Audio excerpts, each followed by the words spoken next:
Hello guys, അപ്പോൾ ഓണമായിട്ട് നമുക്കൊരു അടപ്രഥമൻ recipe നോക്കിയാലോ.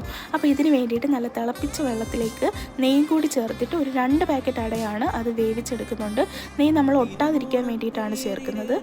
ഈ സമയം തന്നെ നമ്മൾ ശർക്കര ഉരുക്കി എടുക്കുന്നുണ്ട്. അപ്പോൾ ഈ ശർക്കര നന്നായിട്ട് ഉരുക്കി വന്നതിന് ശേഷം മുകളിലുള്ള ഈ പതയൊക്കെ നമുക്ക് എടുത്ത് കളയണം. പിന്നെ ഈ വെന്ത അട നന്നായിട്ട് ഒരു 2-3 പ്രാവശ്യം നമ്മൾ തണുത്ത വെള്ളത്തിൽ നന്നായിട്ട് കഴുകിയെടുക്കണം.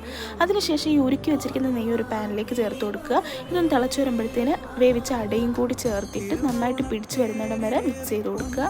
അപ്പോൾ ഈ ശർക്കരയൊക്കെ അടയിൽ നന്നായിട്ട് പിടിച്ചതിന് ശേഷം നമ്മൾ പശുവിൻ പാലാണ് ഒരു 2 ലിറ്ററോളം ഉപയോഗിച്ചിട്ടുണ്ട്. തേങ്ങാപ്പാലുണ്ടെങ്കിൽ അത് ഉപയോഗിക്കാം. പിന്നെ നമ്മൾ നെയ്യിലേക്ക് തേങ്ങാക്കൊത്ത്, കാഷ്യൂ, മുന്തിരി ഇതെല്ലാം ചേർത്തൊന്ന് മൂപ്പിക്കുക. എന്നിട്ട് നമ്മൾ ഇതിലേക്ക് ഈ പായസത്തിലേക്ക് 2 സ്പൂൺ ഏലക്കാപ്പൊടിയും കൂടെ ചേർത്ത് കൊടുക്കുന്നു. ലാസ്റ്റാണ് നമ്മൾ കുറച്ച് തേങ്ങാപ്പാലും കൂടി ചേർത്തിട്ട് നന്നായിട്ട് മിക്സ് ചെയ്തെടുക്കുക.